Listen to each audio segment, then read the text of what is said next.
All right. Good evening, Planning Commission members. Thank you for joining me this evening and convening to discuss the Green Ionello Patron concept plan. Mr. Ford, would you like to proceed with the first part of the agenda, call to order and roll call? Yes, the Planning Commission special workshop meeting for May 19th, 2020 will now come to order, and I will call the roll.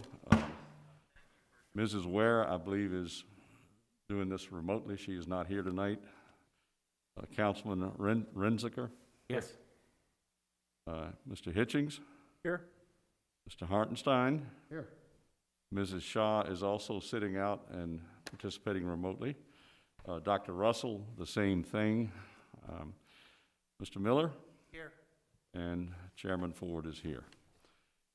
So we're here tonight to review the concept plan that's been presented, as Mr. Grimm announced, per annexation resolution number 277, and this is the Green Patron Ionelli properties.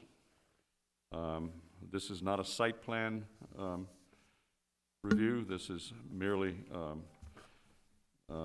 reviewing the concept plan and being in a position to offer recommendations to mayor and council. So our job tonight is not to vote on anything. It's just to review the plan as presented. So I'll turn this back over now to Mr. Grimm. Okay. Thank you, sir. Before we begin, I just want to note, I'm sure everybody knows this, but the reason we're live streaming this is due to the protocols set in place by the governor and the city. So we want to ensure that we meet the limit of 10 in the city council chambers. So in order to make sure that this is open to the public and meets the Open Meetings Act, we are live streaming it to the public. And a link has been placed on the city's webpage, and I've notified residents of that link, and there should be no problem with accessing that. I checked it before I came in, and the stream is working. So there will be folks at home watching this. So make sure you have your microphones close to you, especially with having these on, and speak clearly. My experience from last night with council, the sound is very good and very clear as long as you're speaking into the microphone. And also, it's always a hot mic, so be wary of what you say. So with that, I'll just get started. I wanted to discuss a little bit with you about the history of the property and the project and how we got to where we are now. Some of you may already heard this, but for the benefit of the viewing public, I think it's important to go over a little bit of the history. So I refer to this as the Green Ionello Patron concept plan, sometimes abbreviated as the GIP plan for short. But the property consists of roughly 245 acres. There are numerous parcels on the green property, but I consider them all as one. So the green property is essentially roughly 225 to 230 acres. The Ionello property is about 15 acres, roughly, and the Patron property roughly 5 acres. The Ionello property, for reference, is the location of the Mount Felix vineyard. And if you're familiar with the historic home known as Scion Hill, as many people are, that is on the green property, just for reference. So these properties were under county zoning prior to 2013 and were zoned agricultural.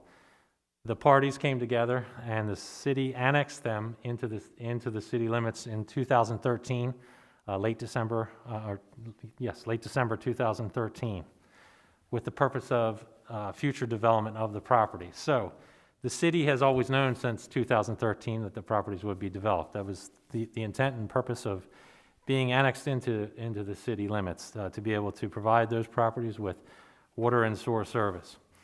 As part of the annexation resolution number 277, the city council at that time recommended or adopted several conditions that were in place and that the property owners had to comply with, which is why we're here this evening. One of the main ones is that the property owners had to come together to submit what's called a single concept plan as referenced in AR 277.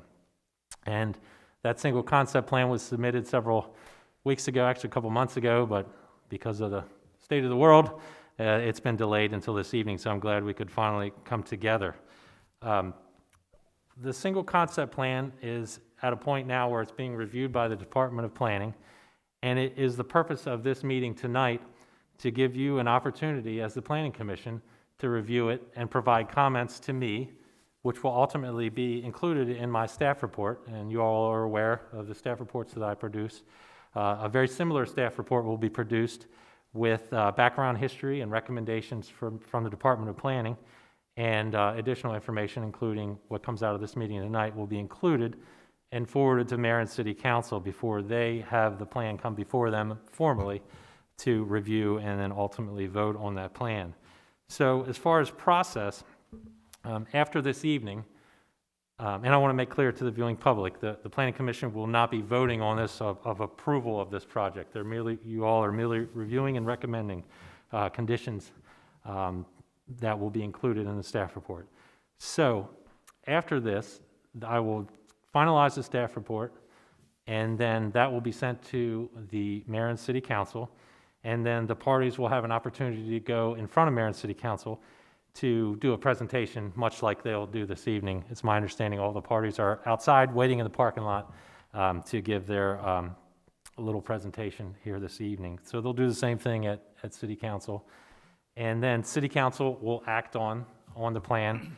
Assuming that they approve the plan, then what that does, it sets in motion the standard development review process where each party will then be able to pursue approval of their individual projects in accordance with the city code. With that being said, I want to go back a little bit to AR 277 and some of the history of the project. So specifically, well, let me switch gears just a minute. I do believe in public participation and make sure that the public has awareness of projects that may impact them. And so this project came to the attention of adjacent property owners late last year. There had been some rumblings that there would be development occurring on the property. So I've been in contact mainly with residents of Scenic Manor since late last year and advised them that I would keep them informed as the plan was submitted. So I've been in contact with several of those individuals and families in Scenic Manor, and as you have seen today, I provided you with all the emails that I have as of today. I don't believe any additional emails came in since I sent them to you, but you all have them, and so does Mayor and City Council, and I will continue to forward them to you all and to the council. So I've reached out to the community, and I've gotten a lot of feedback from them, and mainly their 2 points of concern are related to the forest and the connection of Scenic Manor Drive. First, I want to just go over the forest part of that. It's a little easier to tackle. So at this point, with a concept plan, it is just that. It is a concept plan. It is required under AR 277, and in fact, the city code also requires concept plans to be submitted when a development has public roads that are proposed.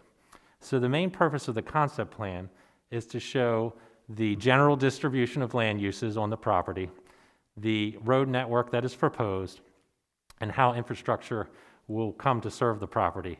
It's a very high-level plan, doesn't show a lot of deep detail, and that's purposeful. It's just to show generally what the property intends to be or wants to be, and that will then inform future plans that will come before the Planning Commission. With respect to the forest, should the council approve the concept plan, the first part of the process, if they want to move forward, either property owner moves forward with a development, is that they'll have to submit what's called a forest stand delineation. That's required by the Forest Conservation Act that was enacted, I believe, in 1992 by state of Maryland, and each jurisdiction in the state has their own program that meets the minimum requirements of the state. We rarely do forest conservation plans naturally in the city because we're small and usually projects don't rise to that threshold of requiring one, but certainly these projects will. So a forest stand delineation will take into consideration all the forest on site. It'll quantify the forest, and it'll also evaluate the quality of the forest. It'll also take a look at environmental features on the site, whether it be streams, wetlands, floodplains, those things of that nature. That then informs the development of the site plan and/or subdivision plans, and also the development of the forest conservation plan. Since I don't have a quantity of forest and we haven't run any calculations, I can't tell you what that forest requirement will be at this time, because that really comes when there's further site design and detailed design. But what I can tell you is that depending upon how much forest is on the site and how much is cleared, that will result in a requirement of either no reforestation, or the developer may have to reforest the site. When the developer is looking at that, they're also looking at conserving forests too. What should I conserve? What should I remove? And there are certain thresholds that allow a developer to clear a certain amount of forest. And once they clear up to a certain amount, they may not have a reforestation requirement. But once they go over that threshold, then forest conservation comes into play, and they may have to reforest and put those forest areas into easements. So certainly the forest that is on the Patron property that is of interest to the folks in Scenic Manor, I don't know what will happen to that at this time. That will come later. Certainly I understand the concerns of the community, but the developer's prerogative is to be able to develop the property in accordance with the laws that are on the books. And the Forest Conservation Act allows them to clear a forest and develop the property in accordance with local law. So the long and short of it is there will be a forest conservation plan. I would encourage the developer to consider the forest there and a buffer adjacent to Scenic Manor, but there's no requirement for them to specifically retain that. The forest there is not currently in any type of easement that I'm aware of. And that also brings up another question or another comment that I've received, that it was the understanding from residents that the property, the green property, was permanently preserved, could not be developed. But in fact, the property is not permanently preserved. But I will draw your attention to, there is a 50-acre portion of the green property that is in a Maryland Environmental Trust easement in perpetuity. So that 50 acres, which is adjacent to 155, will not be developed. That will be open space. It will be private property. I don't know what specific open space plans or other plans that the ultimate owner will have of that property, but it will remain undeveloped because it is in a permanent preservation easement.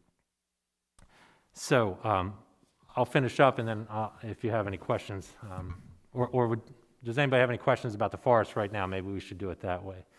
So, I have one question. Yes, sir. In the right to the right on this plat of Scenic Manor Drive, I see a line of trees. It looks like it's just barely skimming the backs of those residential lots.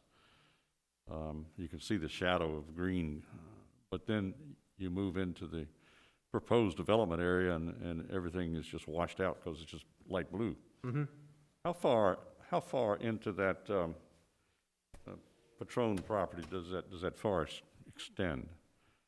The majority of the Patron property beyond where the improvements are up near Chapel Road is forest. Okay. So I would guess right now, of the roughly 5 acres, I'd say I see it. Yeah. 3 to 4 acres is forested now. How wide? I don't. Back of Scenic Manor Drive towards the water tower. I don't have that. I mean, not to the water tower. Like, how wide are the trees there? Do you know? You mean how wide is the Patron? How deep are the trees? Like how? I don't have that measurement, Jimmy, but I would say, According to this aerial, Mhm. the satellite picture that I just looked at, the forest is pretty thick right up to where they're showing that proposed cul-de-sac. Right. That little short cul-de-sac. Correct. And so all of that looks like it's forest, and then you get up towards the cul-de-sac and then the water tower, then there's open space. Right. And there is forest that is on the other side of Scenic Manor that is within an open space area that is owned by Scenic Manor. So Okay. nothing should be happening with those trees that are in Scenic Manor HOA property. Shane, Yes, sir. just to answer the question, I pulled it up on Google Maps. The widest part is about 230 feet, with the Okay. narrowest part being just shy of 100 feet. Great, thank you, sir. In order for forest to meet the definition of forest under the Forest Conservation Act, if you're going to conserve forest, it has to be a minimum of 35 feet wide and 10,000 square feet total in order to be considered forest and counted towards forest and forest conservation requirements. Okay. Does anybody else have any questions? Not related to Huh? forest. Not now? Okay. All right. And we can come back around to that if questions come up as well. I did want to speak to the extension of Scenic Manor Drive, which is a little bit, has a little bit more history to it. So in Annexation Resolution 277, it required the connection of Scenic Manor Drive into the green property. So in 2013, it was known that the ultimate development of the green property would require an extension of Scenic Manor Drive. That's been known since that time. Also, since that time, there has been litigation between the developer of Scenic Manor and the city that resulted in a settlement agreement. And that settlement agreement, a part of that, required that Scenic Manor Drive be 36-foot wide, constructed to a 36-foot wide width, or 36-foot width. And that was an acknowledgement of AR 277 and the requirement to extend into the property. Otherwise, there would be no need for a 36-foot wide road there. So that settlement agreement, it's my opinion, and also with speaking with the city attorney, it's the city attorney's opinion that we cannot, the council cannot change those requirements to make it a cul-de-sac, Scenic Manor Drive, and in a cul-de-sac because of the settlement agreement and what's in Annexation Resolution 277. So again, it's the city attorney's opinion that we cannot change that to a cul-de-sac. It must be a through road based on the settlement agreement. And that if the city council were to consider such a change and making it a cul-de-sac, it could open us up to litigation from the previous developer who had to expend additional resources to build a wider road than would be typically required. So, I understand the concerns of the community. I do, but it's always been anticipated. The road was constructed in a manner with a very small T-turnaround at the end, and signage has been there for quite some time. I think signage has been removed over the years, but there's, as of last week, there was a sign that said that future road. So it's always been anticipated that those properties would be developed and that a road would be extended into the properties. So again, understand the community's concerns, but there are definitely issues pertaining to the settlement agreement and Annexation Resolution 277 that we cannot ignore, and the City Council cannot ignore or change, again, in the City Attorney's opinion.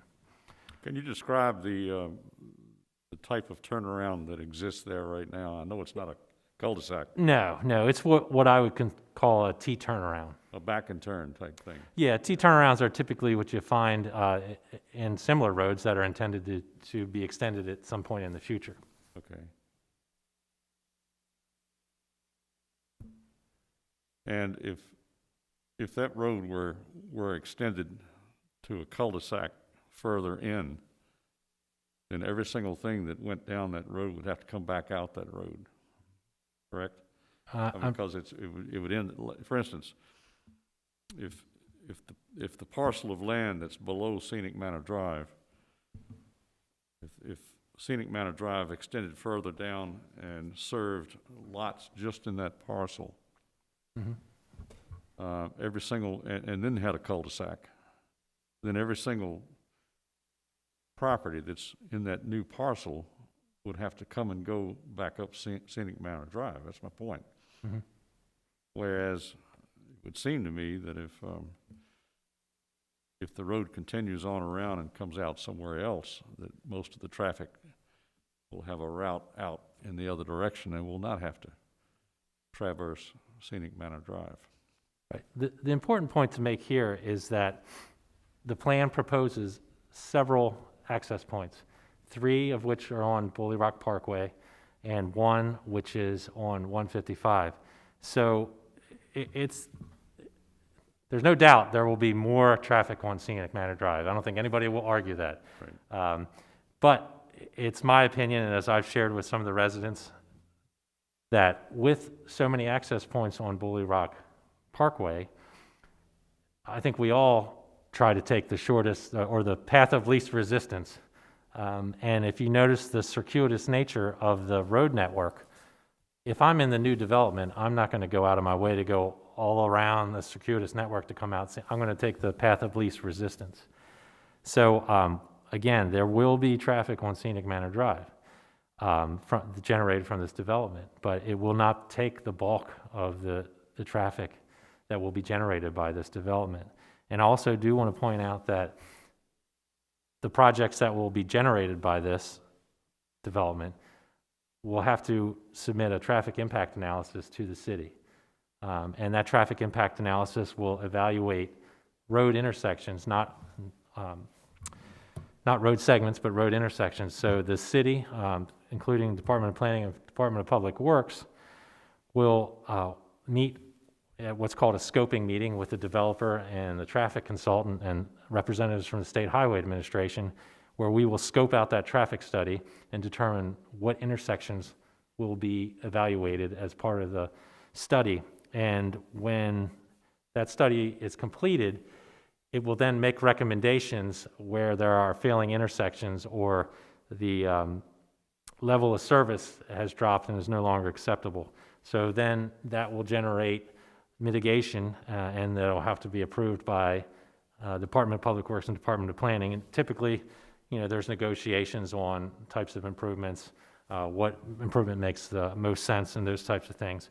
One other thing I wanted to draw your attention to is not necessarily shown on the plan, but if you're aware, the 3-way intersection there at Chapel Road and Bully Rock Parkway is a difficult intersection to navigate. So one of the ideas that we came up with is that the road... Road B? Road B. Thanks, Jimmy. I can't have my glasses on because I keep falling off. But Road B terminates at a parcel there which is adjacent to the water tower, the Bully Rock Water Tower. That parcel was transferred to Bob Ward as part of the sale of Bully Rock. I think everybody's aware now that the remaining pieces of Bully Rock were sold to Mr. Ward, and he will finish out that development.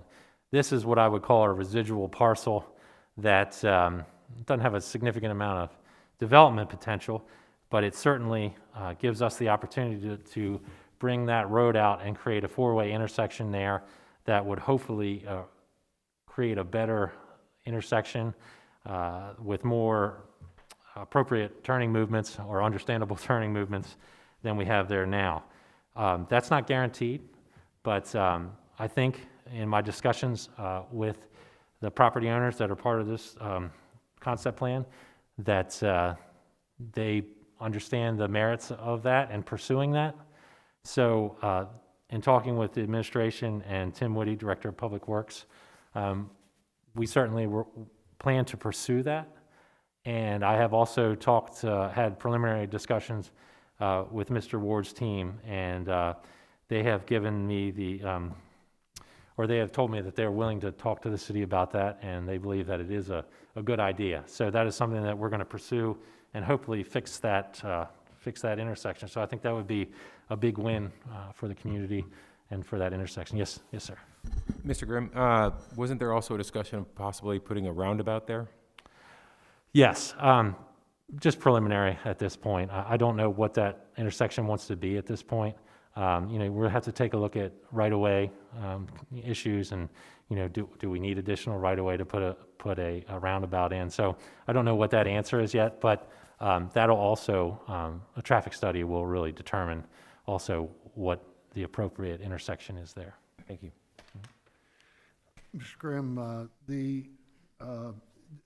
things like speed mitigation devices are probably contemplated on Scenic Manor Drive should go through, I assume. You mean traffic reduction or reduction of speed devices?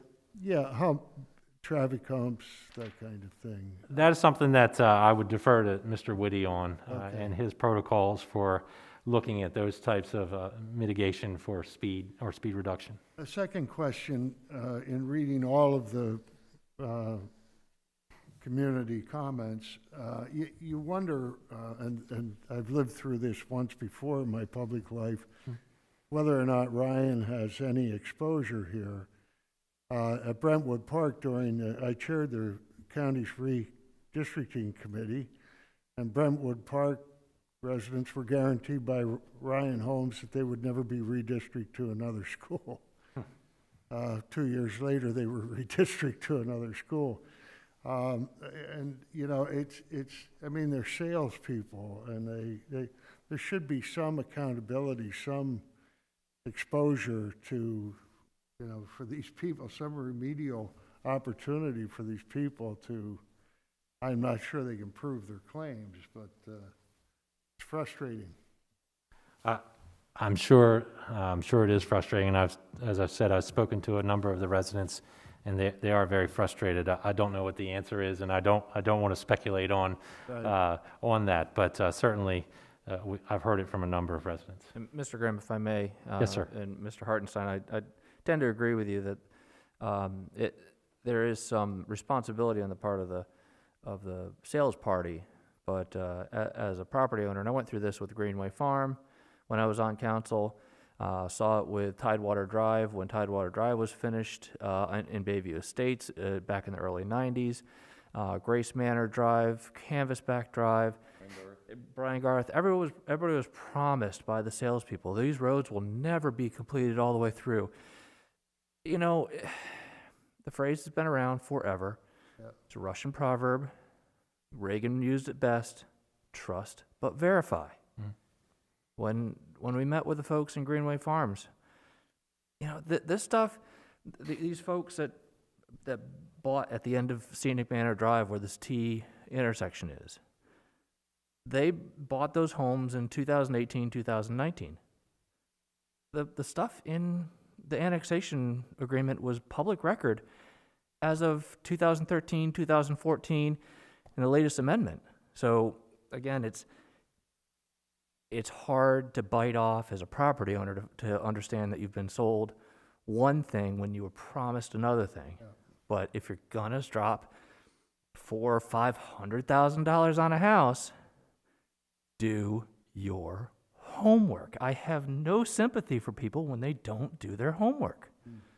You know, and I told a gentleman in Greenway Farm 2 years ago, I'm sorry you didn't do your homework before you invested in a 30-year agreement with the bank on something that you don't like now. It's not our fault that you didn't do your homework. Thank you. Any other questions right now? Well, I'll just add to what Michael just said. You never, ever, ever trust what's coming out the mouth of a builder or a builder's salesperson. Can't. You just cannot. And that would, but it's, you know, how do you tell people that? But their whole mission in life is to sell that lot and that house. And they'll do anything they possibly can to sell it. And, you know, I've seen it for 40 years. I was a developer myself way back when. And I thought there was something about you. yeah, but I can, at least in my case, I didn't have to cover up anything in the two subdivisions that I developed because everything was just cut and dried, and there was no way that the story could have been different. So I didn't have to do anything to even think about deceiving people.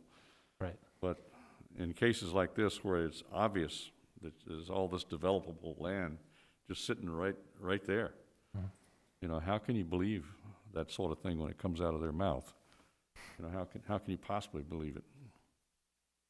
So, Yes, sir. Mr. Grimm, on another subject, the center, the open space park, the 5 acres minimum, doesn't say here, but does the developer intend to leave the existing structures in place, the barn and such? No, we will make a recommended condition that the barns and those structures on that property be removed. The city does not want the responsibility of those structures or the cost of demolishing those structures before it is turned over to the city.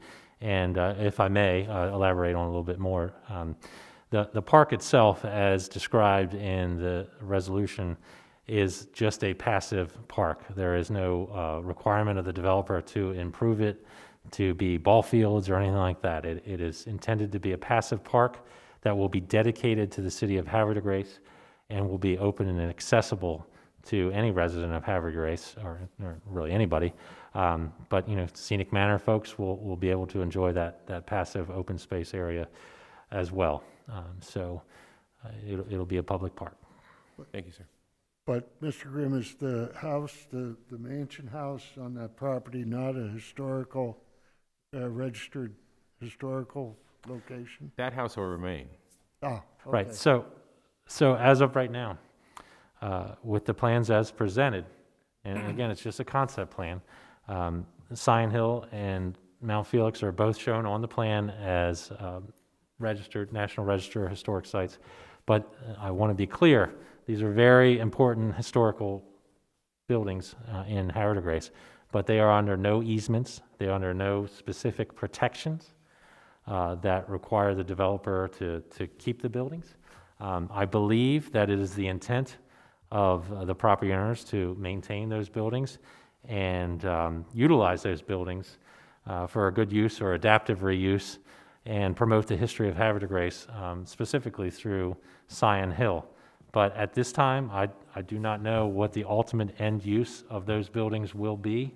But certainly, we are interested in the Department of Planning in working with the developer and trying to help them in any way, or whoever the end owner or user of the building is.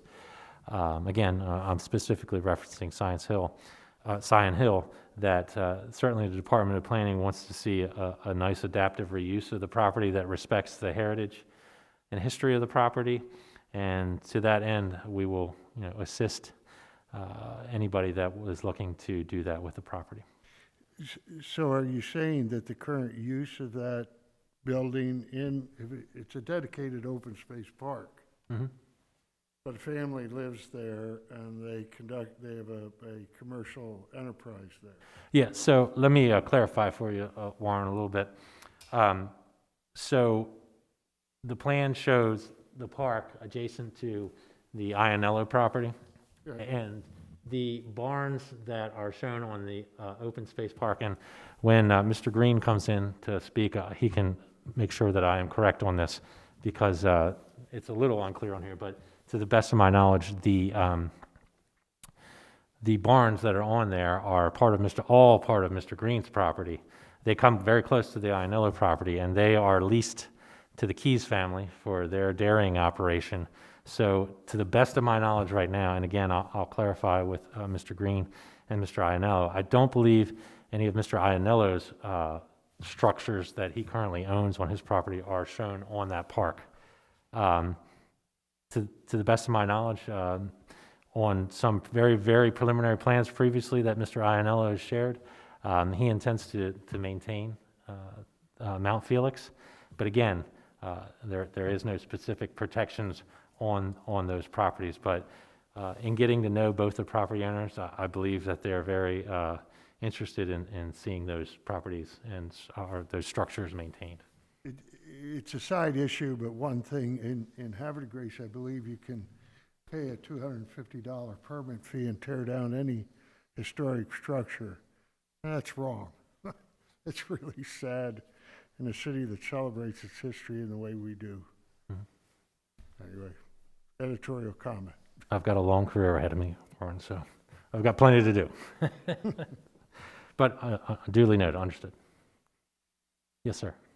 Speaking of the elderly and assisted living parcel, I'm seeing this 30-foot temporary utility and access easement coming all the way from Scenic Manor Drive, and then once it crosses Road A, it becomes a 50-foot. Is that, when we say a temporary easement, is that, what's the sequence there? What's going on with that? Well, I'm not sure why it's called temporary, because that is where service will be provided to the Ionello property. There are currently services available in Scenic Manor Drive and Dusk View Court that will be extended to the Ionello property to provide service. So I'm not sure why it says temporary, but those are an acknowledgement that utilities and infrastructure will have to be brought up from Scenic Manor to serve both the Green and Ionello properties.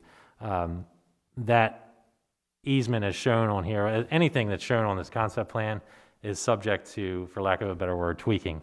We're not even in a actual design phase at this point. So with detailed design, site design, things may change a little bit. The way it's drawn, it strikes me that perhaps the intention is to temporarily gain access to the assisted living facility directly off the foot of Scenic Manor Drive. Right, there is an opportunity there. Until Road A is constructed. Correct. That's probably why they call it temporary. Yeah, I can't speak to the sequence at this point, only it's so early, but yeah, there is also an ability to have vehicular access as part of that easement. So it's a drainage and utility easement and an access easement. Right. Yes. Because it appears to me that if Mount Felix parcel would not want that access coming through the front way because there are historic houses there. I'm just surmising. Okay. It's kind of, you kind of have to guess at it when you see these things. Right. Again, with being conceptual, it's subject to change. Yeah. Is this parcel in its entirety zoned RB at the moment? Yes, sir, it is. All the properties that are part of this project are zoned RB residential business. Is there any contemplation of special zoning for the business segment? No, I don't think that that's necessary because the RB is a very liberal zoning district and it allows a wide range of commercial and residential uses. So I don't think that there's any need for any type of rezoning. Okay. And I think, I can't say exactly what the council was thinking in 2013, but I think that was, by them giving RB, I think that was an acknowledgement of flexibility and to allow flexibility in design and uses on the property. Thank you. Mm-hmm. I got a quick question, and maybe this isn't for our purview.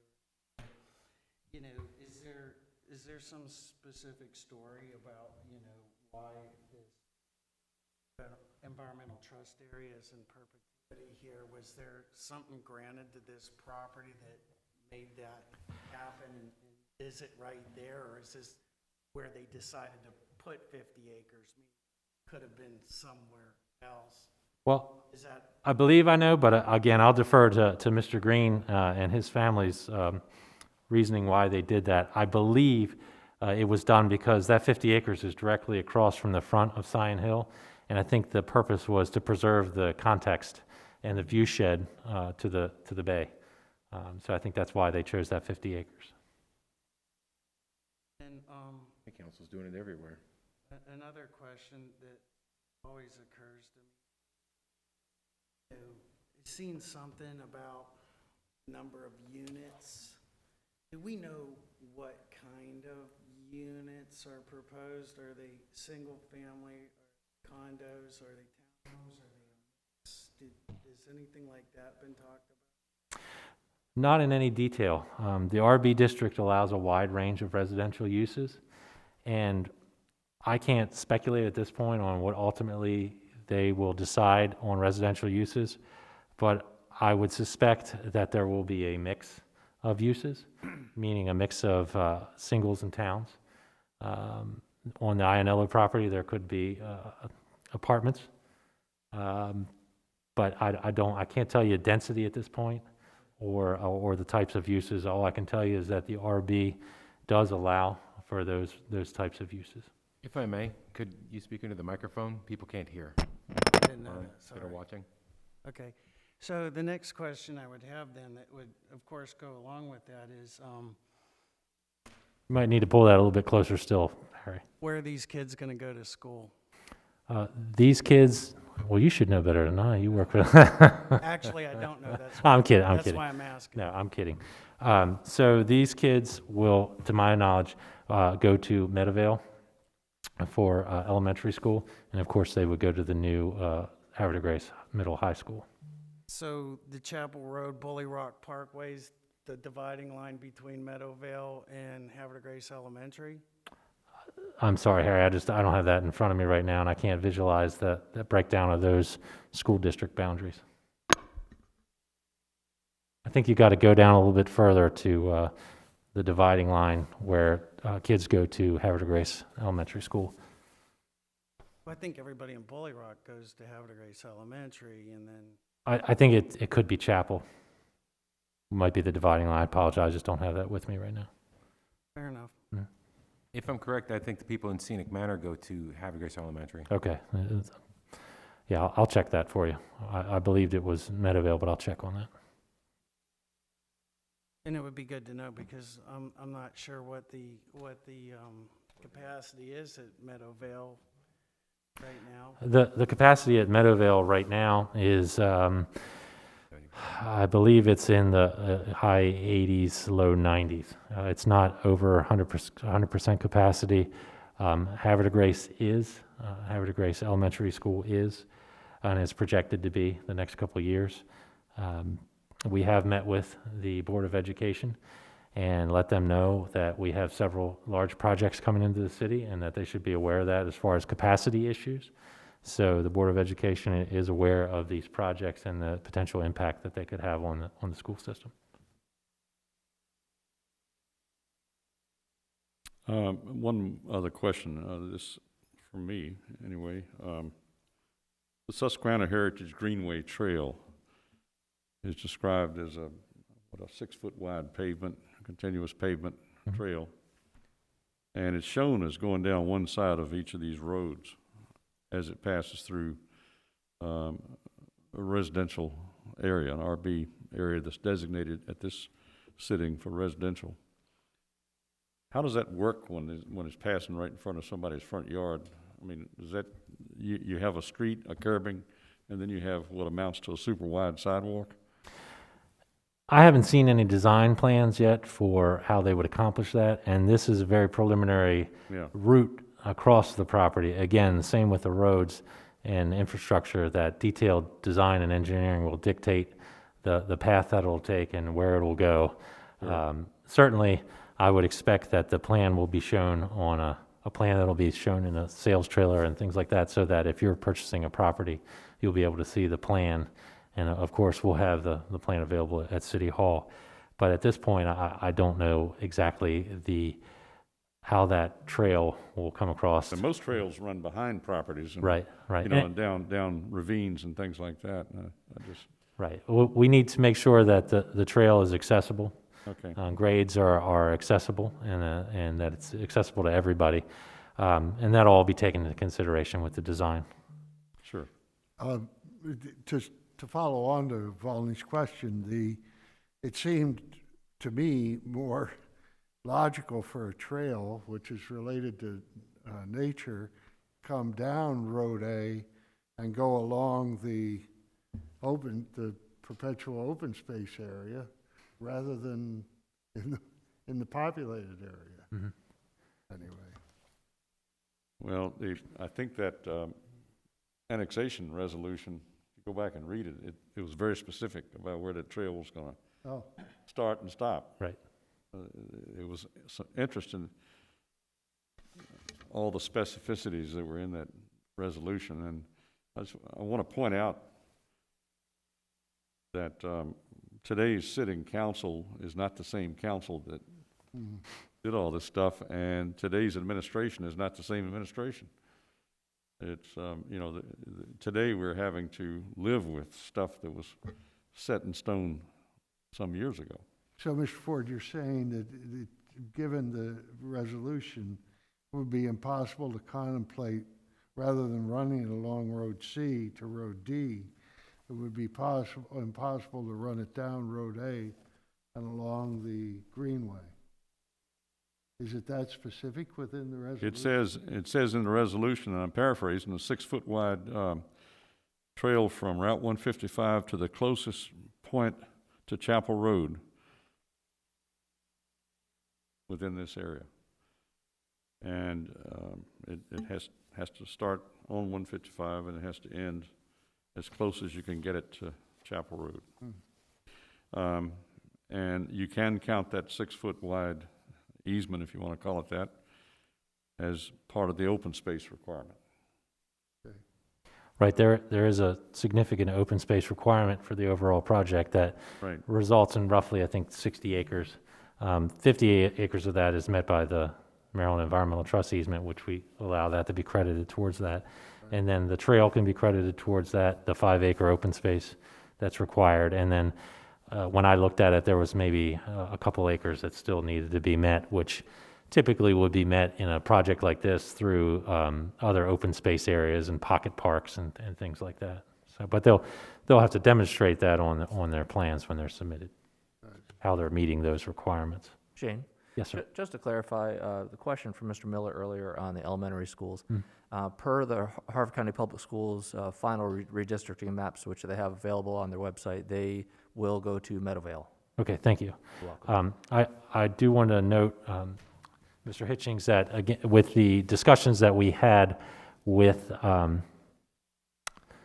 the Board of Education, they are initiating a study right now for redistricting and looking at facilities. So we are feeding them the information that we have to inform their study, ongoing study for redistricting. Right. And facility upgrades. Right. Which Mr. Miller should know all about. We won't hold that against them this time. Okay, where do we stand now? I think we stand, if you don't have no further questions from me at this point, I think it would be appropriate at this time to have Mr. Green and representatives along with him come into the chambers and present to you all and take questions from you. Very good. Let's move with that. Yep, Mr. Gamatoria is going to go grab them.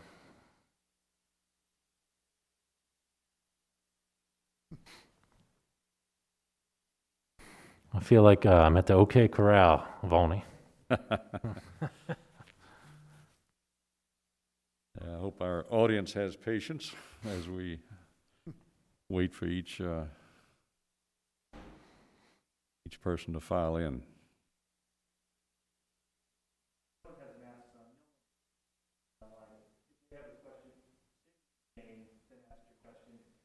Okay. Okay. Okay. So how would you like for us to proceed again? So say that again to them. Say your name before you ask a question to somebody, because nobody in the viewing world knows who's talking. Okay, or should we just raise our hand when we talk? Yeah, Yeah. gotcha. Why don't we do that? We'll raise our hand, and I'll just, We need. Say my name when I start talking. We need neon nameplates so that when we speak, they light up. Jimmy, the cameraman, just made a point that because we have masks on, it's tough to tell who's talking. So if you're going to speak, please raise your hand before you speak so that we know. I have been. Okay, you have, okay. okay, Volney Ford here. Would you welcome to the proceeding, and would you introduce yourself, name and your address? My name is Donald Sample. My address is 800 South Fountain Green Road, Bel Air. Hold on a sec, Don. Sorry, we got to turn the microphone on, Don.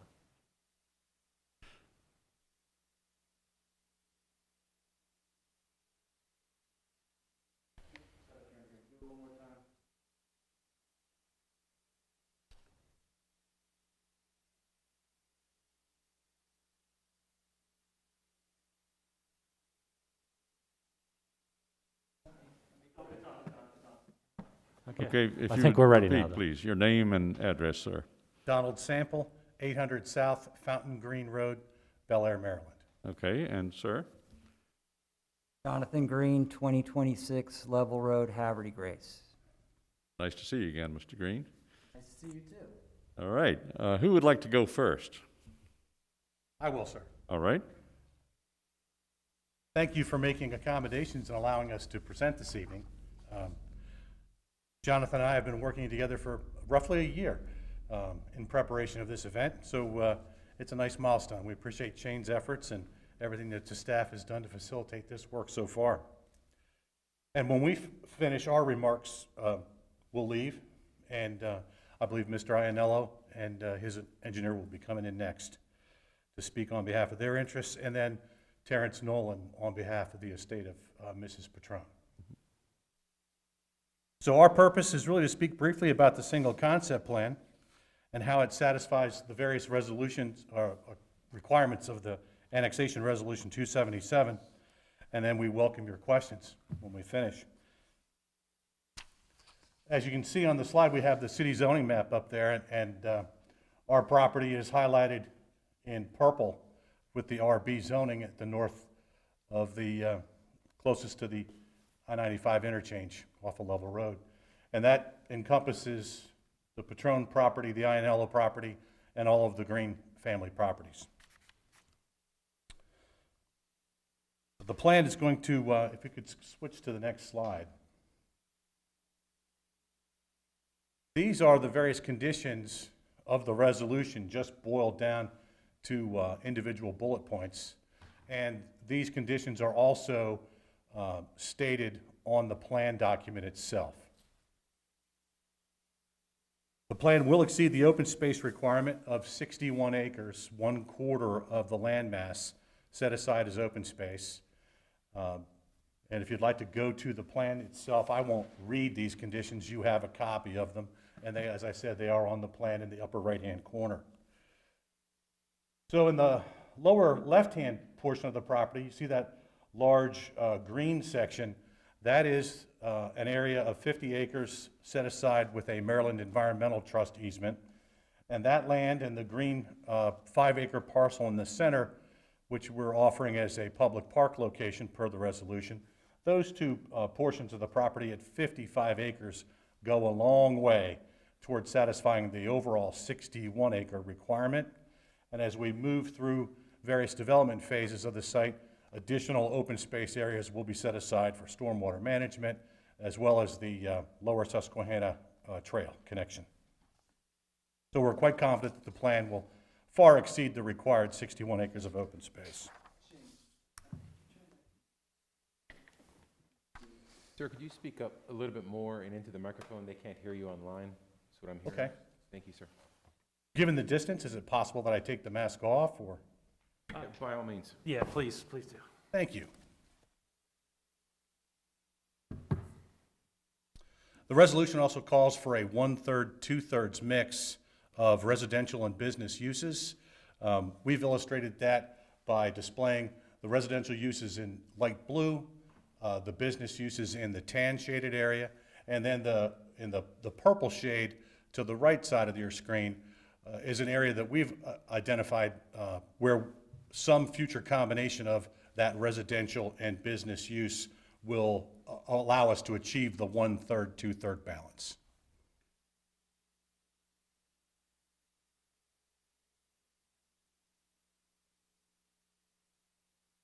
So in addition to satisfying the terms of Annexation Resolution 277, the plan, we believe, is consistent with the comprehensive plan, as well as the municipal growth element of your comprehensive plan. We look forward to providing a diverse mix of housing types, a vibrant community that respects and preserves the significant historic landmarks of Scion Hill and Mount Felix. And with that, I'd like to welcome your questions.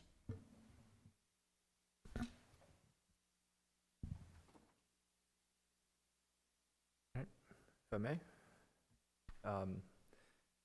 One of the questions that came up before you gentlemen entered was the intention for selection of the open space and its location, and there was, it was passed out saying probably to help the view shed of Scion Hill, to maintain view shed down to the water. But hopefully, either of you could help answer that question as to why this open space parcel, the 50-acre parcel, was selected as the open space to be retained in that manner. Well, quite some time ago, the Green family entered into an agreement, a preservation easement with the Maryland Environmental Trust. So that is still administered through a stewardship program with the Department of Natural Resources, and it is the intention of this plan, and I'm certain Mr. Green's continued intention, to honor that easement and maintain that view shed in perpetuity. Thank you. So it's always been in that location?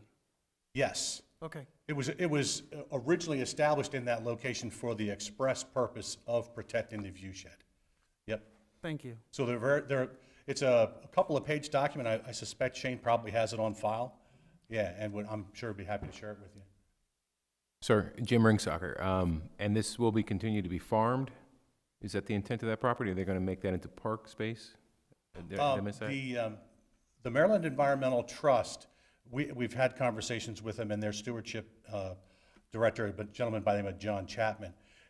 He's advised us that they would prefer not to see that used for active recreation. They'd prefer to see it continue to be utilized as passive open space.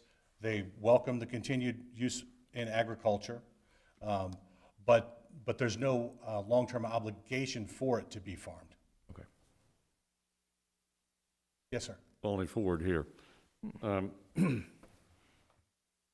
Hearing what you just said, does that mean that they would frown upon the Greenway Trail skirting the edge and being on that 50-acre easement and cutting down through there? In other words, it would follow the boundary between the easement and the Mount Felix property? No, I don't believe they'd have any objection to that, Mr. Ford. Yeah. They understand the value of the view shed, and they're open to creating opportunities for the public and other visitors to the site to enjoy that view shed. But they would object to locating an easement, locating a walking trail or a gazebo within that 50 acres. They don't want it to become a pedestrian destination. So they would frown on having the Greenway Trail going down on that property?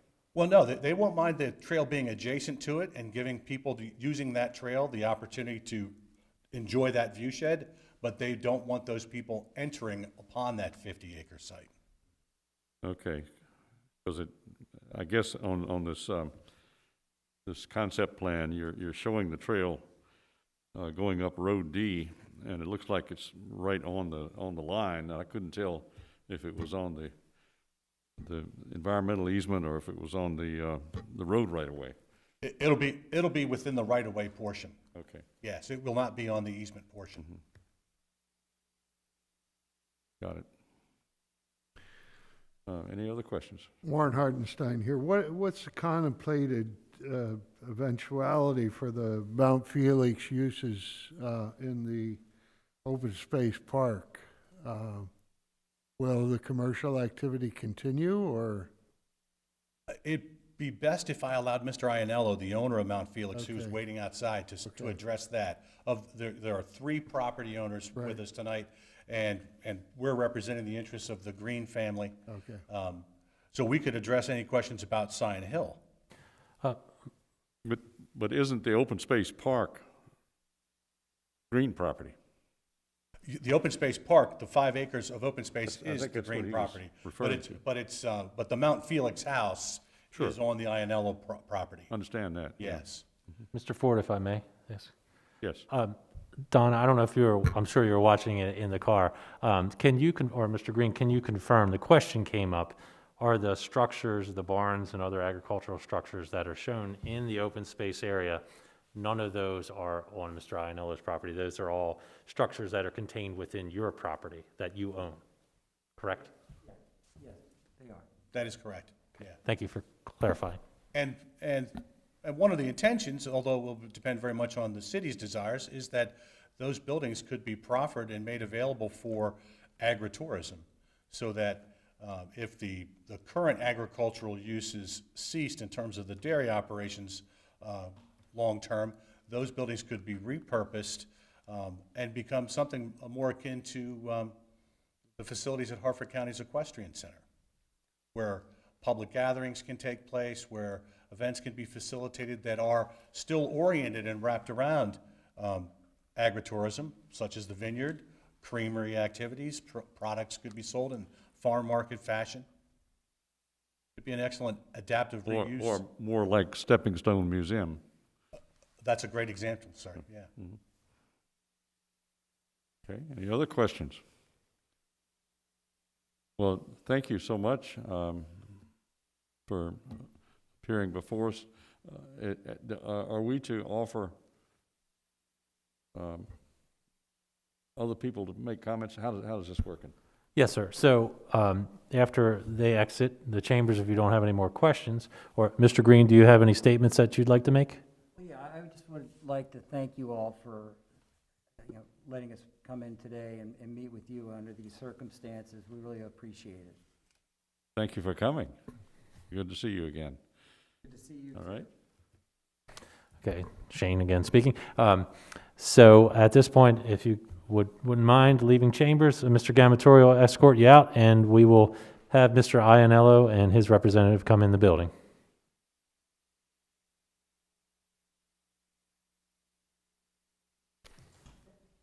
So, again, Shane here speaking. Just to clarify again, like they said, all the buildings shown on the open space area are buildings, agricultural buildings that are fully contained on the green property. Okay. Some of them abut the property, go right up to the property line with Ianello, and some of the buildings on Ianello's go right up to the green property line. So it's hard to distinguish between, which is which on this plan.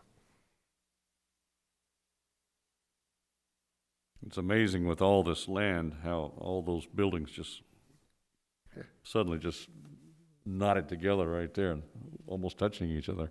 And it's interesting too that, it's kind of like the Ianello property is kind of like the hole in the donut. So, back in the day, there was no subdivision regulations to say, you have to have access and road frontage and things like that. So, Shane, what is the Ianello property? the Ianello property is 15 acres, and it is the site of the Mount Felix Vineyard. So that is that 15 acres. Yeah. Yeah. So it's this, on this map, it's the, residential, the 1396? Yeah. Yes. Okay. That's correct. Yeah, I keep referring to it as 15 acres, just round numbers. Okay. But overall, all the properties together are roughly 245.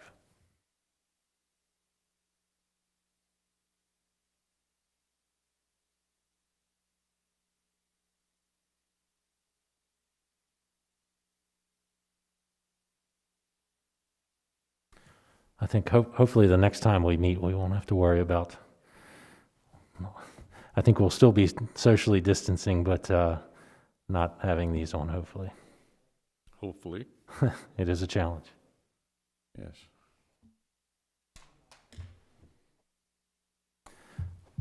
Good evening. I'm Volney Ford, and Chair of the Planning Commission, and I would like for you, each of you, to introduce yourselves, take turns at the mic, speak closely to the mic, and give us your address, please. Hello, my name is Peter Ianello, address 2000 Level Road, Havre, Grace, Maryland. Okay. And I'm Torrey Pierce with Frederick Ward Associates, 5 South Main Street, Bel Air, 21014. Thank you. And you're here to present us with whatever information you like that applies to this project. So you have the floor. Mr. Ina, if you or Tori would like to, while you're speaking, take your mask down, you can do that, just so we can make sure that you're heard. Thank you.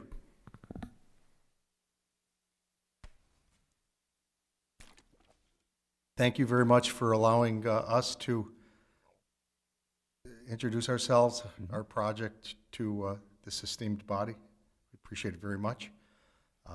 Mr. Sample and Mr. Green preceded us and explained the aspects of what is referred to as the single concept plan. So our property is approximately 14 acres, and appreciate the opportunity to answer any of your questions. Mr. Ianello, Jim Ringsocker, is it your intent to still continue to operate your commercial business on the property? We have an existing agri-tourist business. It's called Mount Felix Vineyard and Winery. Adjacent to our property is agricultural land, and we're hoping at some point in time that we would be able to lease or possibly even purchase additional acreage to continue a viticultural and agri-tourist operation. Whether or not that happens, we don't know, but it is our intention. Our family lives there now, and we operate an agri-tourist business there now, and we plan to continue to live there and operate an agri-tourist business. Outstanding, thank you. Mr. Ianello, Mr. Pierce, it's good to see you guys again. Michael Hitchings. It's hard to see us from behind the mask sometimes. So one of the comments that was made earlier or discussion points that was made earlier prior to you guys coming in, on the proposed concept plan, there is a temporary utility and access easement that's shown from the end of Scenic Manor Drive to the roughly the northwest corner of your property, Mr. Ianello. Could you elaborate a little bit on what that's for, and if it's going to be just for construction operations, or if that would remain after development? Kind of walk us through the thought process on what that is on the map, if you would. Yes, and that would actually be the southeast corner of our property. You are right. I was looking at Plan North. I'm sorry. No, I do. You're right. I do appreciate it. My apologies. Scenic Manor is a development that was fully commissioned, I believe, within the past 12 months. Mm-hmm. And it's a development that was, I believe, sold, 100% sold out, and it was a very successful development, from what I understand. And the city has a 12-inch water line and an 8-inch sewer line that's brand new, Mm-hmm. from what we understand. And our project would need access to city services, water and sewer. And so what's referenced on the single concept plan is an easement that would allow for connectivity. Now, when you're asking what it will be the long-term look of that easement, it's possible that when the Greens put in their project, their development, that could possibly be a road over the top of it. I don't know what it will ultimately look like. That easement might not even be utilized.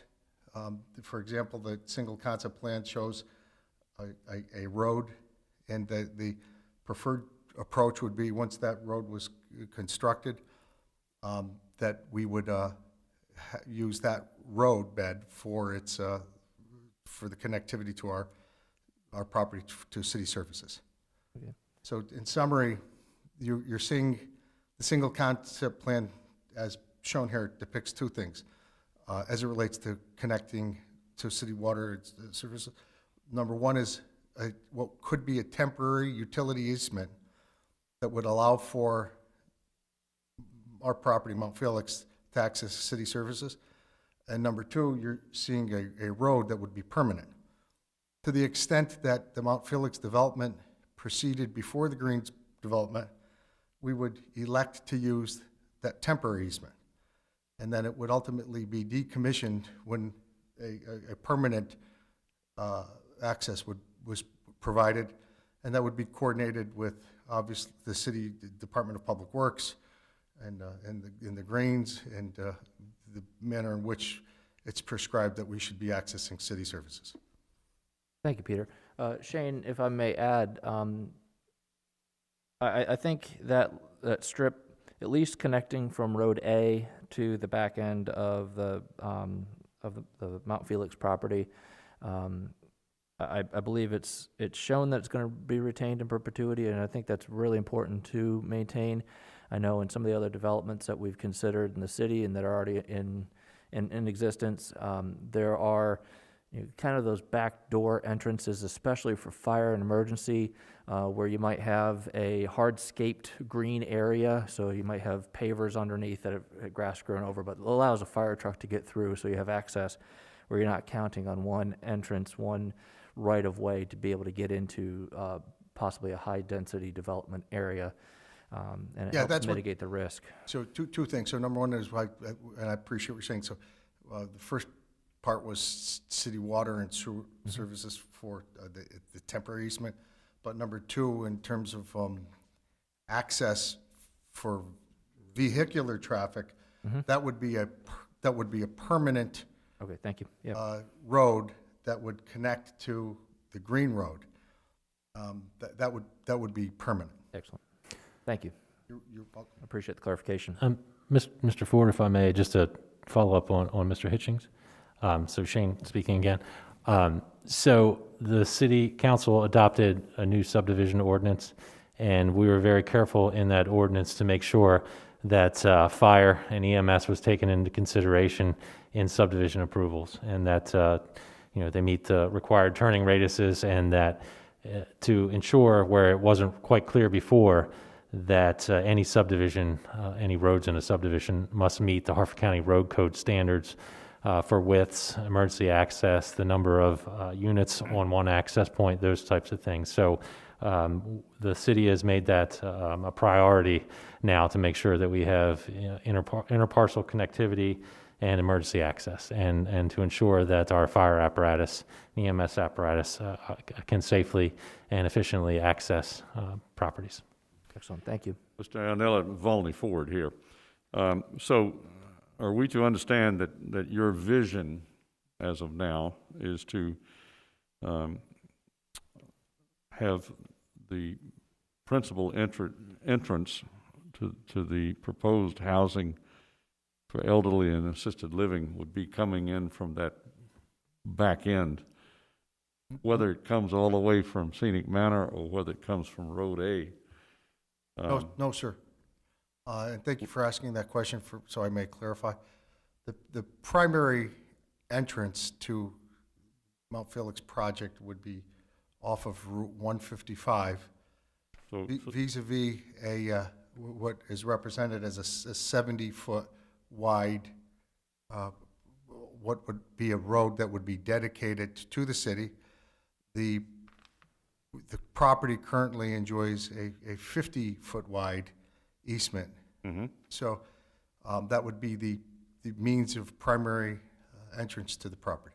So if someone is going down to this facility that you envision, their primary entrance would come right down the side of the Mount Felix home. Yes, sir. House. So if I may draw your attention to the single concept plan, the idea would be there is our longest boundary is adjacent to the agricultural, the MET easement. Okay? Okay, which is a 50-acre MET easement. So the primary road to the Mount Felix active adult community and assisted living community, the primary entrance would be adjacent to the agricultural easement, Okay. but it would not be on the agricultural Sure. easement. So you would come in the front door, not the back door, And, yes, sir. so to speak. And to provide additional clarity to your question, and I do appreciate it, this is the means of existing ingress and egress. Okay. So that's correct, sir. Well, thank you for clarifying that, because that certainly makes more sense. And, in the grand scheme of things, Well, thank you, sir. yeah. Any other questions? Anybody? The only last comment, and it's not necessarily germane to the discussion, but I want to thank you for sidelining your business a little bit. I know it has nothing to do with the planning commission, but sidelining your business a little bit and helping our community during this time of crisis. I know you did help out your community and shifting some production to the production of hand sanitizer. So it was very kind of you to focus on our community and understanding that as it relates back to this planning effort, that you do have your community's mind deep in your heart. You've always been involved in the community and helped out the community. So that is definitely appreciated. That's very kind of you, sir. Thank you. It's a great community, and we're privileged to be a part of it, and we have an incredible law enforcement department, public works department, the fire department, and it's a tremendous community. So thank you. Anything else? Thank you very much for coming. Thank you. All right. Shane here. Mr. Ford, it's my understanding that Terrence Nolan, who is the attorney for the Patron heirs, is here as well. And Mr. Gamatoria, I believe, is going to go ahead and escort Mr. Nolan into the building. Okay. Ms. Patron did pass away some months ago. The property is vacant at this time. To my knowledge, there are no, I think all the tenants that were on the property have been moved from the property. So I do believe it's vacant at this time. Okay. One other point that is really kind of a moot point, but just so you know, if you're reading through the annexation resolution, there was a condition, or actually I take that back, it was part of the settlement agreement. One of the conditions in there was that Ms. Patron had the option to purchase a lot within Scenic Manor so that she could access her property. She did not exercise that option, to my knowledge, and I believe the time frame for her to do that has passed. So essentially, there is no access to the Patron property from Scenic Manor Drive, and is my understanding as part of that settlement agreement, although they have a driveway access to Chapel Road, they are not allowed to build a new access to develop the property.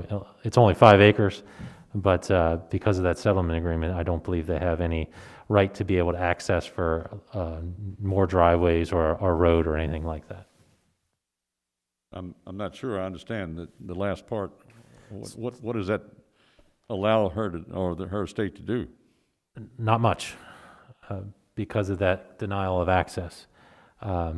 So that 5 acres there cannot, I mean, in its configuration, it's tough to do much with anyways, but essentially, because she did not exercise her right to get access through Scenic Manor, it didn't really allow her to be able to create any lots that would have been accessed through Scenic Manor Drive. So it closed that potential off. It's likely if she were to develop that, she'd only get a couple lots out of it anyways due to the configuration, but it's all a moot point because there's no access to it. I mean, it looks to me like there's access on Chapel Road right there. There is, but it's my understanding as part of the settlement agreement, if they were to develop the property, then their option was to go through to Scenic Manor Drive, and that's why they had an option to purchase one of the lots on Scenic Manor Drive. They did not exercise that option.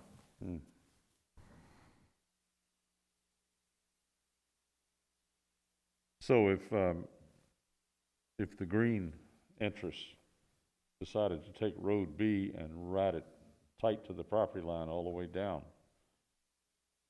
they can't cut a deal with the Patroni. They can't cut a deal with the Patroni interest to let Road B serve lots that are racked up in a row all the way down? No, that's not what I'm suggesting. As a standalone parcel, if the Patrons wanted to do something with just their parcel, Oh, okay. yeah. But if it's tied into the other parcels as part of the development, that's a different All story. I'm sorry, I didn't mean to muddy the waters. But at this point, the Patron heirs have not transferred the property. I thought Mr. Nolan was coming in. He's coming, okay. So Mr. Nolan is here, and he can speak a little bit more to the property. But,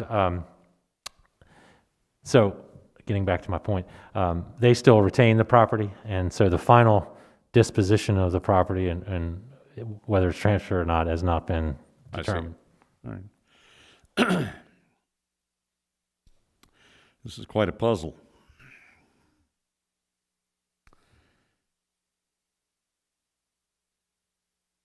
It's essentially outside of the MOE.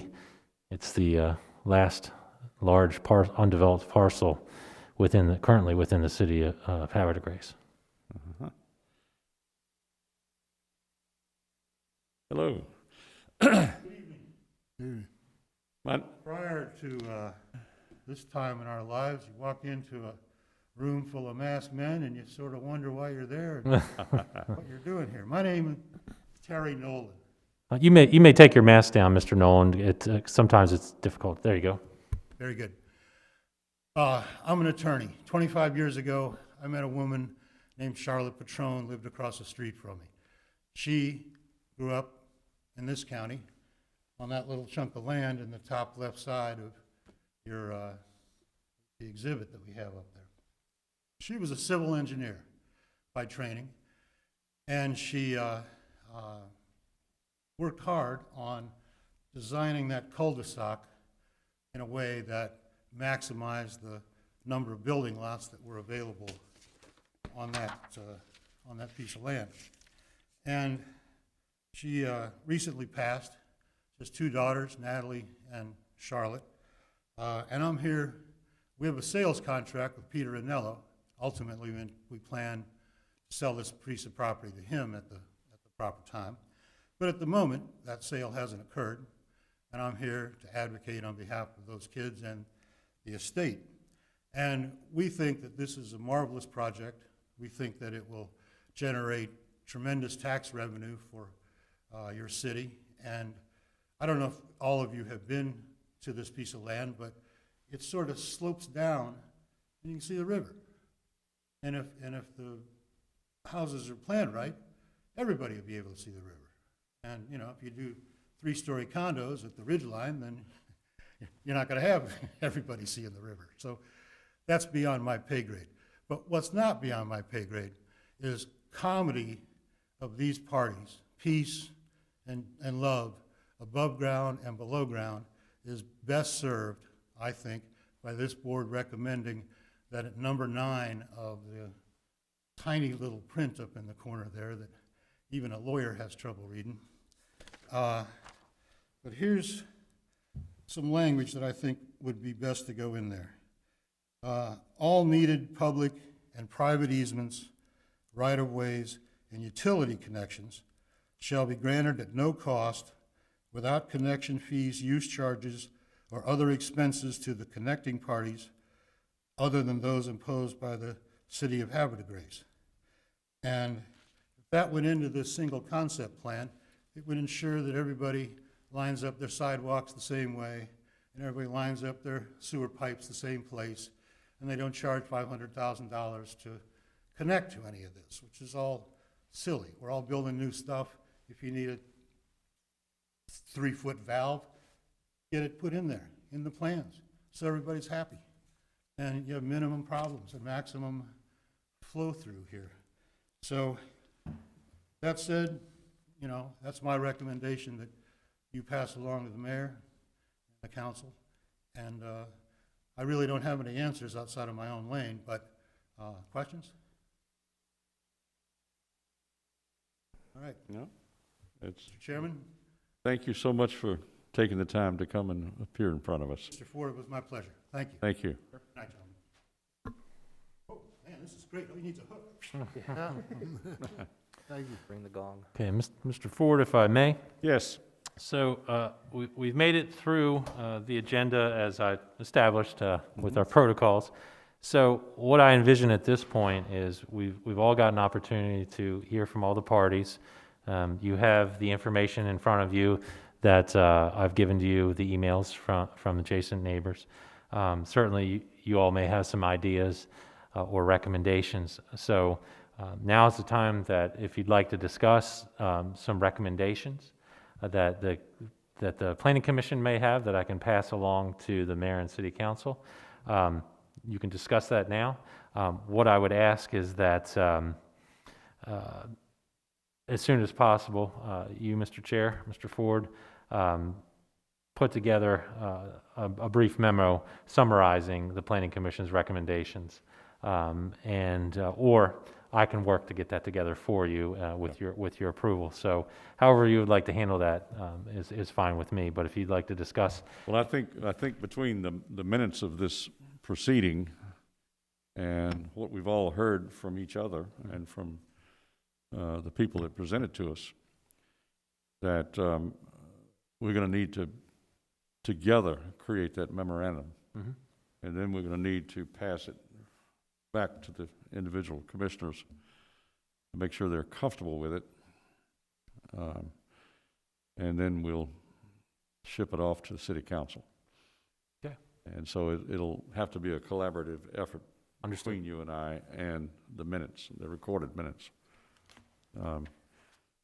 and I hate to put pressure, but we'd like to try to get that together as soon as possible. Because it's all fresh in my memory. right, exactly. And Mr. Ianello, Mr. Green, and certainly Patron heirs have patiently waited because before the outbreak, we had given them a timeline that we assured them we could meet, and unfortunately, that has not happened. So certainly, we want to do the best we can to try to make sure that we continue Sure. to move things in the right direction. And so, if we can get that together quickly, that would be great. Well, just to initiate a discussion here, we can see with all these emails what is really seriously concerning the folks in Scenic Manor, and I'm sure some folks over on Monarchus Drive and those houses at the top of the plat here. These folks are very concerned. I also want to reiterate that we're quite hamstrung by actions that were taken by an annexation resolution some years ago. In other words, we can't get around that. So the kind of things that I think that we should be offering tonight are taking those things into account, taking those as givens, such as the zoning that's being applied, and the percentages of land use, and all those things that are spelled out very specifically in that annexation resolution, and the things that were agreed to in the settlement, the city's lawsuit settlement, which it's kind of hard to get around those too. So given all those things, the kind of recommendations that I think we should be making tonight are just resolutions to soften the situation as much as possible, given those things. And just to start out, I would say that that we need to give as much protection as we can under those circumstances to the existing developments that are abutting this project, all of which enjoy a higher level of zoning than RB. And we got to keep that in mind. What is can you just give us real quick what the zoning is on these? I don't have it in front of me. On what is the zone for Scenic Manor right now? Is it R2 or R1? I believe it's R2. R2? Yes. With that density, it must be R2. All right, and then over on Monarchus, is that R2 or R1? I think that's R1. That's R1. Mhm. Okay, and Vista Bay Court is also part of Scenic Manor, Yes, sir. and that's R2. I believe so, yes. So we got R2 and R1 bordering, and of course we've got, let's not forget, well, it's far enough away with the buffer of the Environmental Trust. We don't have to be quite as concerned about Canvasback Drive and all of that. So the first thing I would say is that as this thing develops out into a real site plan, that we need to probably try to see if there's some way to pull the to be developed, to be determined, the TBD, in other words, the lavender part of this thing, to get it pulled back a little bit from Monarchis Drive, so that at least they're facing residential and not commercial, right there. And that I'm going to throw that out as a starter. Mr. Ford, I think I understand where you're going with that. I would just suggest that regardless of where that line is on the plan, everything still remains RB. So the line, in essence, is arbitrary as to what parts of the development may be. So regardless, they'd still be able to develop any of the property as business. Now, conceivably, the plan is as approved. The Department of Planning would not entertain any development that was not consistent with the concept plan. But I do want to reiterate that, well, maybe I haven't said this already, there is a condition of the concept plan that says 2/3 of the property must be residential and 1/3 must be dedicated towards commercial uses. In 2013, that may have made sense, but given today's climate, real estate climate, commercial and residential, I don't think it's appropriate and one of the recommendations likely out of the department would be that that part of the annexation resolution be modified and allow the market-driven forces to determine what the most appropriate use of land is there. And originally, the thought was many years ago, when this property was annexed, that area that's shown as to be determined would be commercial, but they were waiting to see what would happen with the MOE property to determine what was the most appropriate to follow along the heels of that development, ancillary or accessory uses that would support across the street. As we all know, that narrative has changed, and we don't know what's happening there. So I think it's appropriate that condition of the annexation resolution be removed. Number one, RB is flexible and allows for a wide range of uses, so allow them to enjoy that flexibility without having to dictate it has to be 2/3, it has to be 1/3. And the other important part of that is it's not very specific in the annexation resolution, so you could read it one of two ways, or it could be applied one of two ways, in that either it's applied to the whole and all the parties agree that, okay, I'll take that allocation of commercial on mine.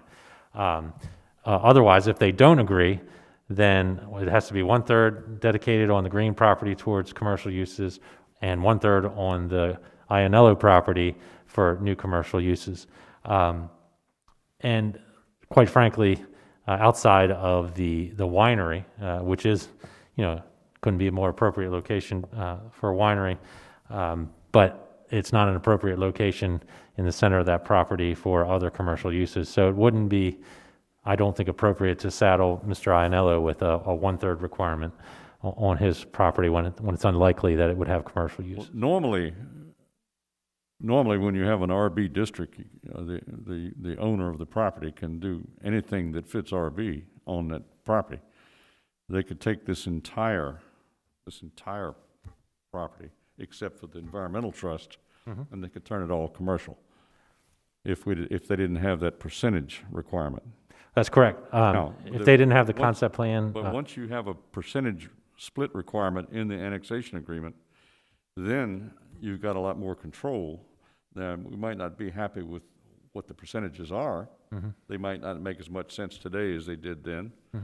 But once the developer has to have a certain percentage residential and a certain percentage commercial under the RB guidelines, then it gives the Planning Commission and the city more control over where those percentages go.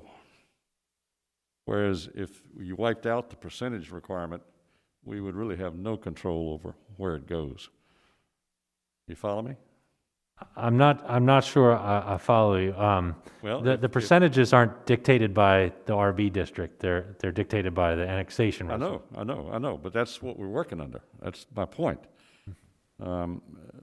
Because we have the percentages dictated, then it becomes the duty of the planning department and the planning commission to figure out what's the most appropriate application of those percentages, is what I'm trying to say. In other words, where are they going to go? I guess my position on that is that we're trying to dictate the uses on the property and what the property should be when it should be the market forces, the market determining what is most appropriate for that. So Volney, I'm understanding what you're saying, and I agree. So it would be my understanding too that any site plan that would come here in front of us in order to be approved would have to show the commercial and the residential split in order for the site Correct. plan to be approved. To meet that requirement in the annexation. So I agree with what you're saying. And that in turn would give us more discretion, let's put it that way, more discretion in figuring out the appropriate places to put those two percentages, which in turn would give us a bit more control over what may or may not harm that R1 and R2 district and what we can do to mitigate that harm by trying to keep commercial out of the face of it, which is good planning practice. I apologize. I'm struggling to follow you. I will say this, that the way this is laid out right now, they've done a pretty good job of it. They've done a pretty good job of designating residential, opposite what exists as residential. And I started out making this point by just saying that the to be determined area needs to be just pulled back a little bit, just pull right in that corner. Just needs to be pulled back a little bit away from Monarchus Drive.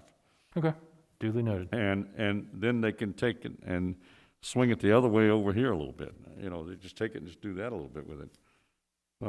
I might add that if you're going to take Road E and run it from this traffic circle down to a four-way intersection with Monarchus, and you've got this creek running right to the right of Road E, are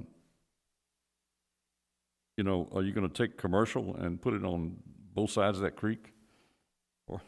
Or would it be more appropriate to have residential on the left side of that creek and commercial on the right side of that creek? And let the creek be the boundary, which is a natural boundary, because usually creeks have a lot of non-tidal wetland associated with them and basically property that can't be used, period. And that makes a nice buffer. And that's, I just am throwing that out as well. And I think we'll see a lot more of that when they bring a final site plan. But to me, it doesn't make sense to put commercial over to the right there and then hop over the creek and have a little bit more commercial sitting in the face of the residential. And that's just looking at it. I would consider that to be determined area akin to flex space. Yeah. That's the point of it. But I understand what you're saying, but Yeah. We're at a concept plan level. Because it says under to be determined, it says business use is sufficient to satisfy the requirements. It doesn't say anything about residential uses. It just says business uses. Correct. And that's what was throwing me. That's what was prompting me to comment like that. I need somebody else to say something. Mr. Grimm? Yes, sir. And Michael Hitchings, one of the, having gone through this a number of times with the individual property owners over the years, and finally having them come to the table together is a wonderful thing. And this goes back probably at least 10 years of coordination. One one of the considerations that was made years ago and has always been something of a concern is the SHA traffic study as the Mount Felix access dumps out onto Maryland 155. And I would just encourage that as the plan moves forward, that we ensure that that intersection is developed in accordance with state highway standards and does not impede the traffic on Maryland 155 in a negative manner, and that an appropriate traffic study is done. Not that it should hold up this concept plan, but that is something that the council and the administration should consider strongly moving forward as this goes from the concept plan to the next stages. Thank you for those comments. So ultimately, the city has no decision-making power over what type of intersection will go at the 155 entrance. However, we have stated on a number of times to the parties that the city will only support or share with the State Highway Administration that we would like to see only a right-in, right-out access there and not a full move-in intersection. But again, a full traffic study will be done. It will consider that new access, and ultimately the State Highway Administration will determine what is the most appropriate intersection there. But we, plan to share with them that we would prefer to see it only as a right-in, right-out access. And certainly, one of our reasons for that is certainly what you shared about making sure it's a safe access and doesn't cause any issues. What we would prefer, and the way the road network is designed, is that we funnel everybody out to the stop-controlled intersection at Bully Rock Parkway and 155. That's the most appropriate place to put people, and I believe that will be accomplished by this layout. Mr. Grimm? Yes, sir. If I may, I second Mr. Hitchings' his assertion about how we want to make sure we can avoid any issues with that specific area of road. People are coming directly off of 95. It's crazy. Mm-hmm. Just not even 100 yards up the road is where Susquehanna River Hills, where they come out. Susquehanna River Hills, correct. And for years they tried to figure something out, and that suicide lane they put in there is, it's atrocious. Right. Appropriately named. Yeah. Yeah. So I know further down, the second access into Canvasback, like you said, the right-in, right-out, is something that we could advocate for with the state. Again, we can't exactly mandate it, but I do like that idea of mandating something like that, right-in, right-out, with main access being on Bully Rock Parkway. Right. I think that's the most appropriate consideration there.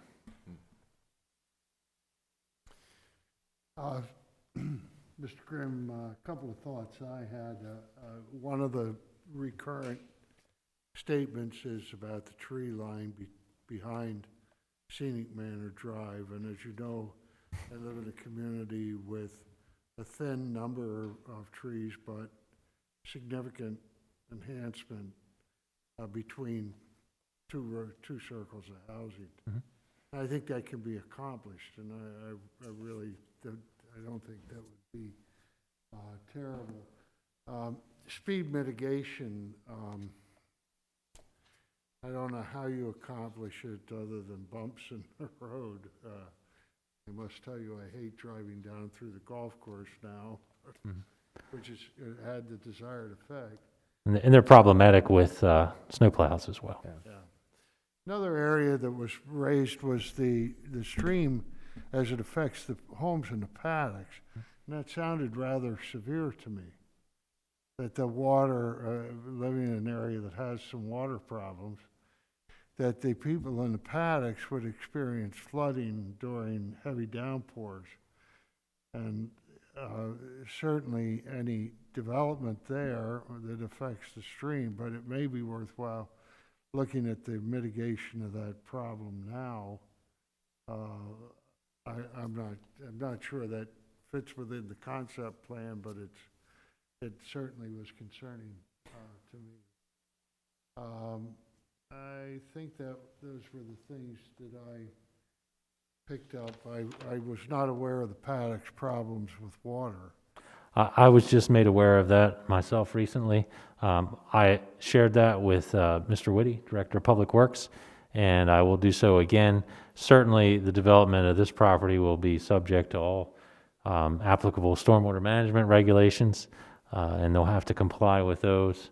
And those plans will obviously be forthcoming once we receive formal submissions of plans. But I mean, that's the best I can tell you right now. They'll be required to comply with the stormwater management. Mr. Hartenstein, if I can add, again, it's Michael Hitchings. So the streamway that flows down across the proposed business parcel, across the TBD parcel, and then back behind the paddocks, that all goes through agricultural land right now. And it's heavily eroded. It goes to agricultural land that's both used for grazing and the adjacent wooded tree land area. Right. It's undeveloped, but that doesn't mean it's undisturbed. It does gain a lot of water velocity off of the grazing area at the headwaters. Right. So it's had an opportunity over the years to erode naturally, and at high velocities, a lot of water is dumped off. Some of the water comes off of Maryland 155. Some of the water has come off of the Bolero Parkway in the past. So the redevelopment of those areas and the application of stormwater practices by those adjacent property owners has helped and mitigated some of the flow issues. But by developing this, I hope it will Further mitigate. it'll help mitigate those issues going into the future, and maybe we can see some sort of stream mitigation or stream restoration project that goes on in this area to rebuild that in the future. Well, what is the the regulation with regard to streams and setbacks from streams in the state of Maryland? You mean to handle that, Mr. Hitchings? Yeah, go ahead. Okay, so I'll handle it. I'm sorry, did you say me? Oh, go ahead. Okay, so the requirement for the state of Maryland for streams is there's a 25-foot buffer from the edge of non-tidal wetlands, or this is where Mr. Hitchings may correct me because I think it's changed. It's either 25 feet from the edge of non-tidal wetlands, or if there aren't wetlands, from the top of the bank of a stream. I can tell you that the stream in question that we're talking about, particularly up near 155, there certainly is going to likely be some non-tidal wetlands associated. The soil survey shows hydric and potentially hydric soils. So there is going to be areas of wetlands which will be non-disturbance areas. Certainly, if they wanted to disturb those areas within the buffer or the wetlands, they'd have to go through MDE and Army Corps of Engineers, which Mr. Hitchings is more knowledgeable than I on, but so. I understand I drive by that Yeah. agricultural property nearly daily. But what I was saying is on the other side of the road, where the outlets are Right. into the paddocks, So is there some way to mitigate that?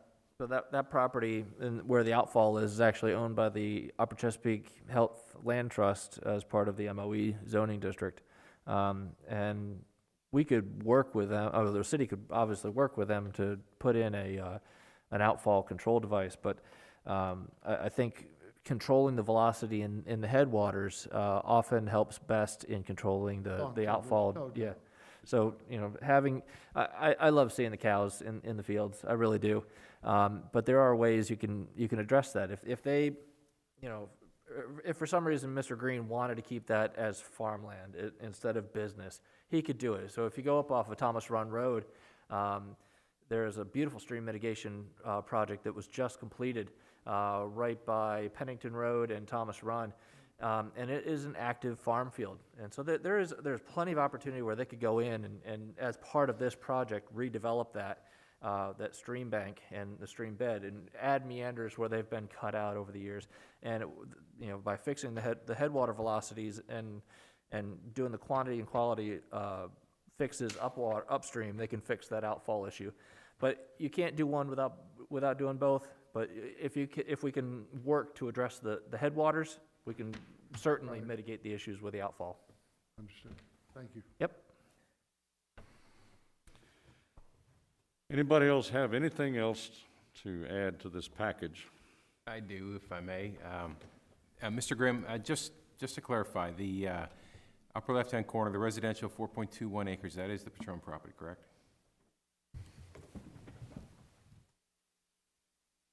Yes, yes, yes. So the bulk of the trees in question that people are up in arms about, wanting to preserve, if we made the recommendation to the council, and the council was to make the requirement for those trees to be kept in whatever size portion, that would reduce the buildability of the development of that property, and thereby the property value of the Patron property. Would that open the city up to litigation from the Patron investment or the family? You understand what I'm asking? If we were to, as a council, require that they keep the trees there, that would reduce her ability to use that property for development and her purposes, what she wants to do with this project. I understand your question. I'll say conceivably. I can't really speak to the property values and the diminishment of property values because of a requirement for forest conservation, but conceivably, the development potential of the property would be diminished if it was required that it be maintained in forest. But, you know, there is an opportunity to preserve portions of it and still make it palatable and potentially. What would you see as a reasonable buffer between the houses going along Road B, per se, and the cul-de-sac here on, that's drawn in on the map for that 4.21 acres, between that and Scenic Manor? I think a 20-foot buffer yard would be appropriate. What I would say to you, and it's tough because we don't have a forest conservation plan in front of us yet, detailing all the calculations in forest, but I think I said this earlier in the evening that if they retained a 35-foot wide area that was 10,000 square feet in size, they could credit that towards their forest conservation requirement. They could claim that as forest, and that forest would be protected in an easement, and so that the forest, once it's in an easement, it's protected. So they could credit that towards their overall requirement. So it's possible that they could do like, per se, like a land swap on part of what the 5-acre minimum here is, put houses over there versus here. Right. We're in a unique situation here in the sense that as Mr. Nolan, the attorney for the Patron estate, said, he has a contract of sale with Mr. Ianello. Mm-hmm. So Mr. Ianello does not abut in any way the Patron property. So therein lies the potential. I might be getting a little bit down into the weeds into forest conservation right now, but so to the best of my knowledge, there is no forest on Mr. Ianello's site, or should I say, there are no areas of trees that meet the definition of forest under state law. So with the development of the Ianello property, certainly he would likely have what's called an afforestation requirement. He has to plant trees where there weren't any trees. But we could consider potentially, and again, there's some things I'd have to look into because it's not technically connected to the Ianello property, is whether Mr. Ianello could bank that forest and put it in an easement as a credit towards his. The unknown that makes it unique is, since it's not connected, whether I can do that. Yes, Mr. Miller. And sorry, I just got a quick question. You guys can help me remember, but, you know, apparently it was okay to cut down the trees to build Scenic Manor, and now that Scenic Manor's built, it's like you can't cut the trees behind us now. So, I don't remember how many was there, but I remember them cutting down trees, so I just thought I'd bring that up. Well, there's also, the way it's mitigated in my neighborhood is a special condition was made so that the landowners could, in fact, manage the property into the trees, manage their own property, right?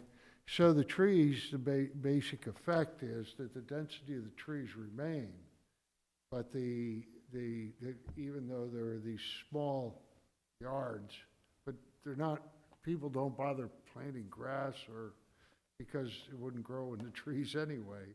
And so it works out very well as a mitigation in the meadows. Again, Jimmy, I feel like I didn't address your question properly. Did you understand my response? Oh, absolutely. Okay. It's just, it's a unique situation, and I want to make sure that so in a perfect world, or in a perfect case scenario, let's say, Mr. Ianello purchases the property, and he decides that he wants to put an easement on that property to credit towards whatever his reforestation requirement. I'm perfectly fine with that. I just need to make sure that it's acceptable and legal for me to be able to allow someone to bank forest on a property that is not part of the project. I just wanted to clarify that. I'm looking at this, if you look at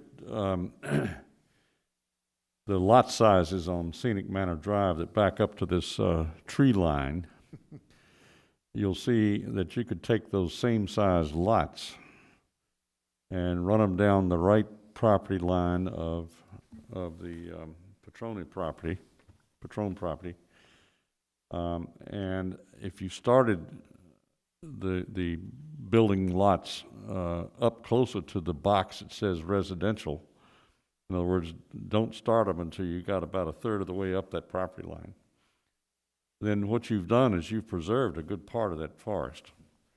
And you can still have a series of building lots, get rid of that cul-de-sac, that little cul-de-sac sticking in, just have one straight row of building lots going right down that property line, and then put 2 or 3 building lots facing Chapel Road. All right, now you've saved a good part of the forest that Ianello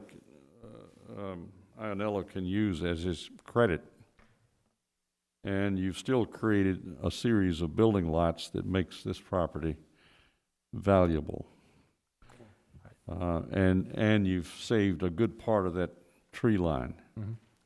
Right. And so it's a combination of things that can happen that is much more desirable than just whacking down all the trees. So Chairman Ford, if I may, Yeah. again, because I love having my computer and technology resources available. Those lots on Scenic Manor Drive are roughly 90 feet deep off the road edge. Mm-hmm. And the tree line width, if you come back, well, I mean, even at the end, is roughly, I said about 100 feet. It's actually a little bit more. It's about 140 foot at the tightest end, and much high. It starts to escalate quickly because of being that wedge. So if you take that 90 feet, a similar lot, to expand upon what you're saying, and put it along the edge of Road B, 90 foot deep lot, you've still got 30 feet of trees at your smallest smallest buffer area, and you take that up to the other end of the property, and you're still dealing with, maybe, I don't know, it's probably 60 to 80. So that's 255 feet roughly of forested buffer to the edge, or forest area. Mm-hmm. So yeah, you're 100 feet plus 150 feet of retained tree width in that area. So there are plenty of opportunities to maintain that forested buffer. And my point is not to even put building lots in that narrow part down at the bottom. Right, but at the same time, there is no requirement for any developer to maintain those trees outside of the forest conservation plan, to the best of our knowledge. Is that correct?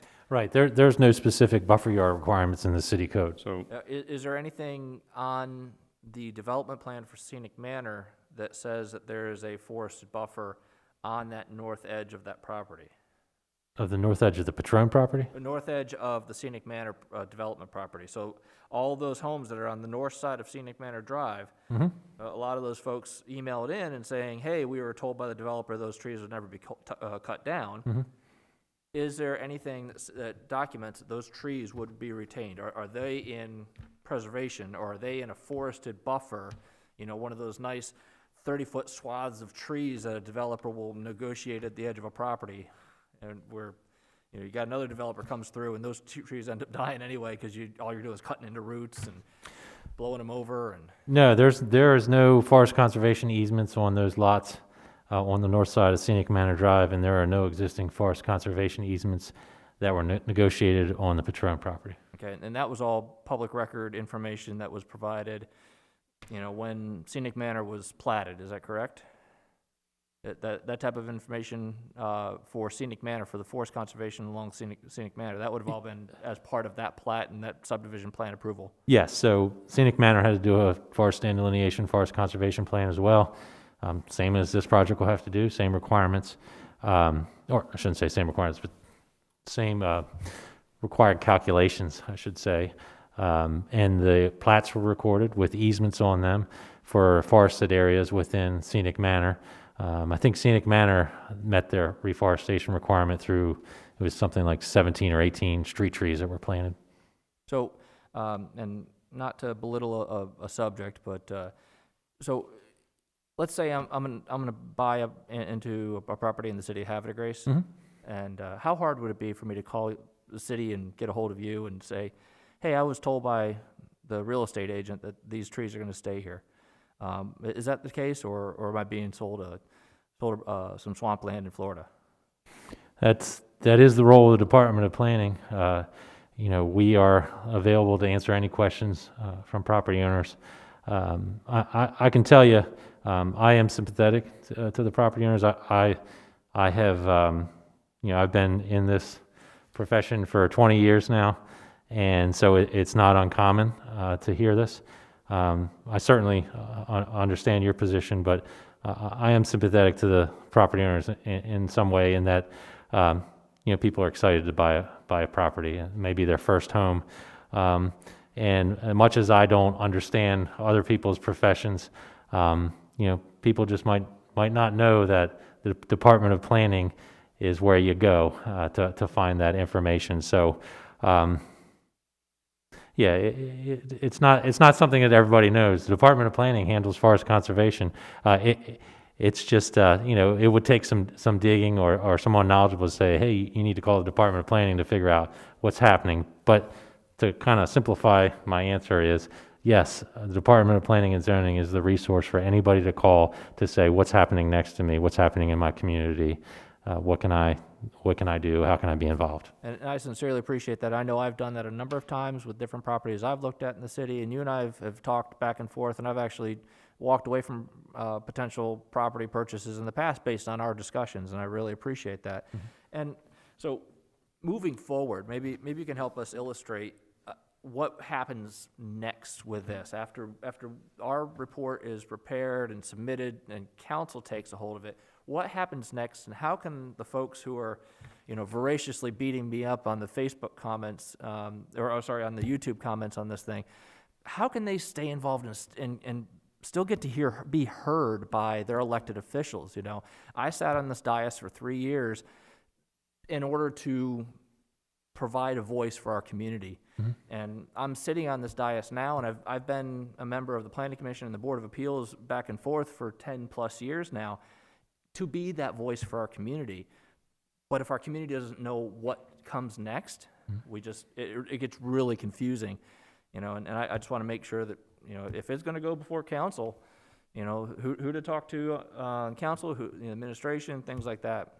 Well, I am a big believer in public participation, transparency, and making sure the public knows all the information, or has all the information available, so that they can be educated and know what they need to do. And I have made it a point to reach out to Scenic Manor through individual property owners, and also through the HOA. So I provided information to all the property owners, giving them my personal cell phone number, email, I've made many phone calls to people, or have been on many phone calls. The HOA, just to my knowledge, distributed everything out. So I made sure that people are aware of what the process is and what the process is going forward. But to elaborate on that a little bit more is the process going forward is I will prepare my staff report, which will be very long. And that staff report will have everything in it that you're used to seeing, the history of the property, history of the annexation. And then I will have my recommendations in there that are recommendations from myself, Department of Public Works, and potentially administration, and potentially, well, your recommendations will be included as an attachment to that staff report, and that will be forwarded to the City Council. As I've told the residents, the City Council is ultimately the authority to approve the concept plan, and that is their opportunity to appear before the council and voice their opinions on the project, and that they will have other opportunities to do so as well when formal plans are submitted, so that they will have an opportunity to come back before the Planning Commission to voice their concerns or comments. I should also say, depending on the type of development, conceivably, certain projects could also go through the Board of Appeals. So there are many opportunities to voice their concerns. I should say this, that all of my conversations with all the folks in Scenic Manor have been great. They're very respectful. They're very engaged. You know, they are voicing their opinion and concerns in a respectful way, and I've done everything I can to try to assist them and educate them, and also ensure that all of you and all of the council have all the comments, so that we're open, transparent, and everybody has their ability to make their comments known. Appreciate it. Thank you for the clarification. Sure. Mr. Grimm? Yes, sir. Yeah, I appreciate you reaching out to the HOA and to the people up there. You know, contacting the planning department is not something that's intrinsic knowledge when you are doing your homework. Thank you I for that. myself, before Intrinsic knowledge, that's a good one. you can write that down. Thank use you, it later. thank you. You know, when I come from a government background. I work for Social Security. It's not like I have a planning or you know, an environmental background, so it's not something I would have personally thought of. So I do appreciate you reaching out to the citizens about that. I do hope we can come up with some sort of amicable agreement to figure out a way to keep the trees, and we'll work on that, and that's what I suggest we recommend to the council. I do like the idea of possibly looking into working with Mr. Ianello and the Patron property owners to try to figure some way we can keep the green space, keep the afforestation up. So I do appreciate, again, you working so diligently on this project. I'm going to do my homework tomorrow or in this week to see the potential, again, of being able to bank off-site that forest. And you know, again, that's a perfect scenario, and you know, if the parties agreed, that would be a great thing for Scenic Manor. But again, you know, the developer has the right to develop that property as he sees fit. But I do think that we can come to an agreeable solution to make all the parties happy, hopefully. I will say, having, at the end of the last hearing for Ring Factory Elementary School, my children asked after the meeting why all those people hated me so much. And I will say the tone is obvious that you're doing a great job with these people in Scenic Manor, that you're being very courteous and listening and doing everything possible to hear their concerns and mitigate them if possible. I think that's a great job, Shane. Thank you. That's just my nature, and make sure people are educated and have the tools to voice their concerns appropriately. Thank you. Is that, any other comments? Well, I think we can wrap up this work session. Yeah, and I just Anything have. else you want to add? Yeah, unrelated, just before we close out here is, I believe in the next few weeks, everybody keeps referring to the new normal, but there will be changes, and hopefully we can convene. Probably will still be some social distancing, but I believe we'll be able to have the public back in. With this work session, obviously, typically the public's invited but doesn't comment, so we were able to do that. But it makes it a little bit more problematic when you have a actual hearing or a meeting on a project. So we do have projects coming in, a couple of large ones. One is Blenheim Run. So I will send out an email, but June, Jimmy, what's the, anybody, what is the week after the second council session? Is that Monday at 21st? Let's see here. That would be June 1st, June 15th, and so the Monday after would be the 22nd. 22nd. That's the fourth Monday. Okay, so I'm looking at the fourth Monday for Blenheim Run, which is the property that we worked on for the mixed use. Yes. And the property was annexed. So that I've gotten plans for that. So I'm looking at that. I'll send you an email to confirm that you all are available. Point of order, that is the day before the proposed election day. Okay, So I don't know about this facility it being... probably will be. Thanks, Jimmy. Maybe we'll consider later in the week, if that's acceptable to you all. I know we usually meet on Mondays, but we have some flexibility there. So I'll let you know. But we have some projects. We do have projects coming in. I'll be busy Tuesday. Very good. All right. Okay, I want to thank everybody here at the dais, everybody that was participating under these arduous conditions with all this masking and everything. And I want to thank everybody out there that's participating remotely for bearing with us, and we hope that you gained a lot from this work session. Thank you and good night. Do I hear a motion that we adjourn? Second. All in favor? We're done. Thank you.